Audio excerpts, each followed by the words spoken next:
Okay, what I wanted to mention here is that, again, this is one of our little tot lots that is part of University Village. This is the furthest west point of our development. You say one of them, how many would there be scattered around?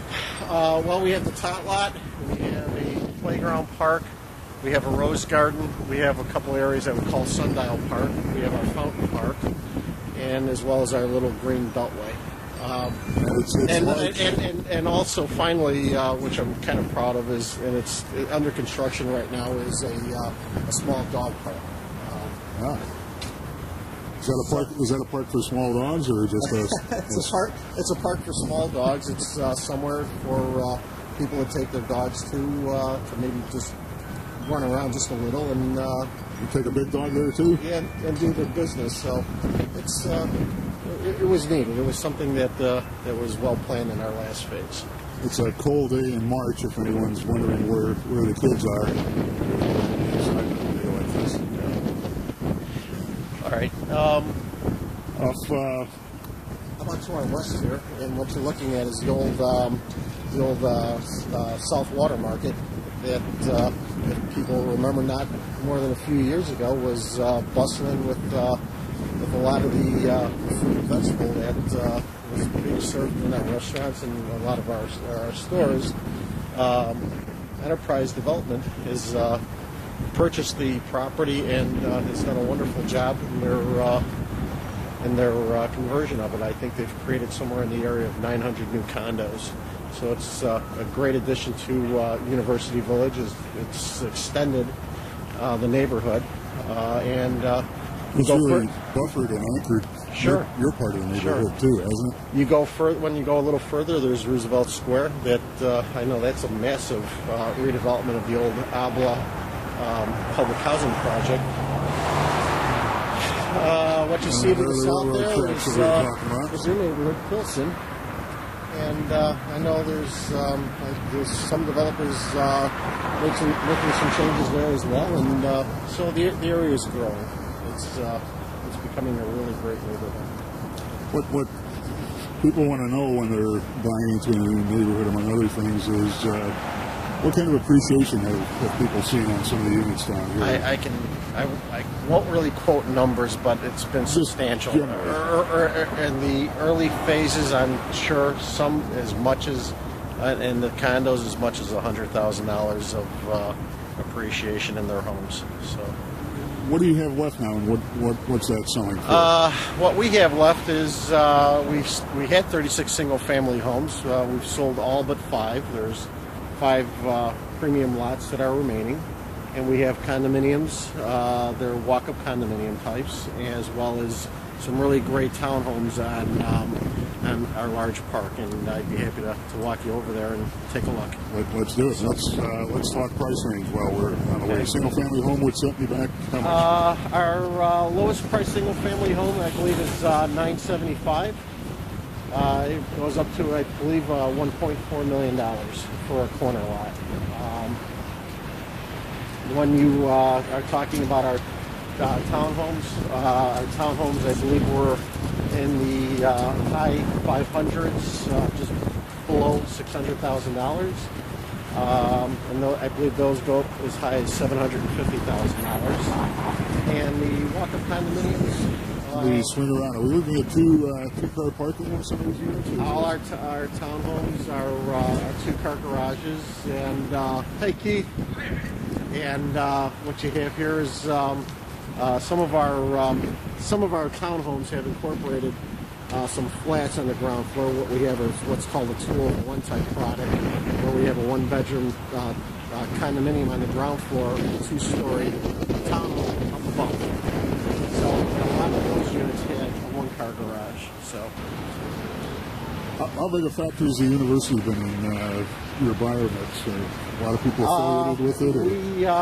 We have a good number of university employees and faculty who have purchased at University Village. The numbers offhand, I couldn't quote you. Don't want to hold you. The problem is, if you're going to walk east, you're going to get a lot of wind, I guess, huh? You're going to get wind noise, yeah. What you're looking at here is University athletic fields. University has two large softball fields, an NCAA type, or not type, but an NCAA sized baseball field, I believe, as well as a softball field for the girls, as well as a collegiate soccer field.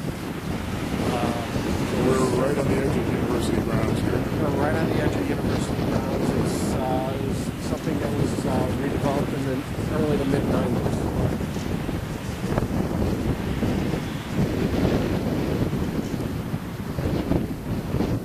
These look like fairly wide units compared to a lot of what I see.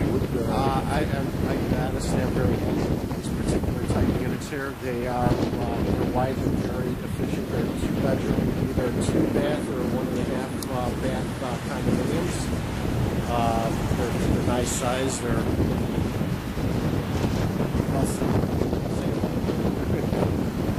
designed by Roy. Copper exteriors. A lot of copper bays to mix it up or to add some features to the buildings.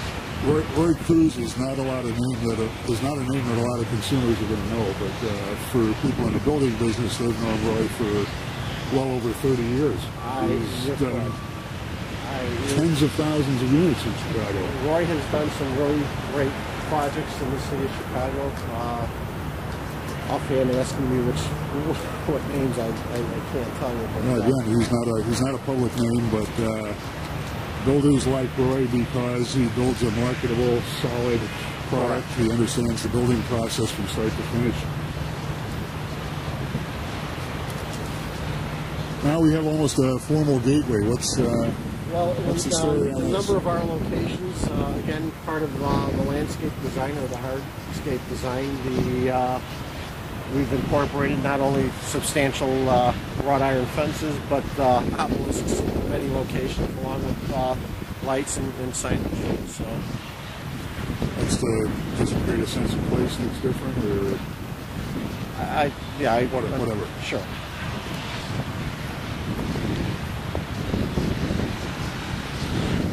Now the street lighting obviously is all part of the. The street lighting is all new. Was part of the infrastructure work that was paid for by the TIF. Again, it was the TIF was provided as part of the redevelopment agreement that was signed, I believe, in 1999 with the University of the City of Chicago. A lot of people watching this aren't going to know what a TIF is. TIF is tax increment financing. It's what has happened here is that prior to redevelopment, the real estate taxes that were generated from this area were low, and after redevelopment, of course, with a lot of the new housing, has created a lot of new real estate taxes, and with those real estate taxes, the county and the city provide that money back in order to do the infrastructure work, the environmental work, the land acquisition to help make this all possible. A lot of people have a lot of romantic memories about Maxwell Street. But I grew up in the near west side. My family's kept its building for over 60 years. We rehabilitated it. I remember coming here as a kid with my neighbor and him buying me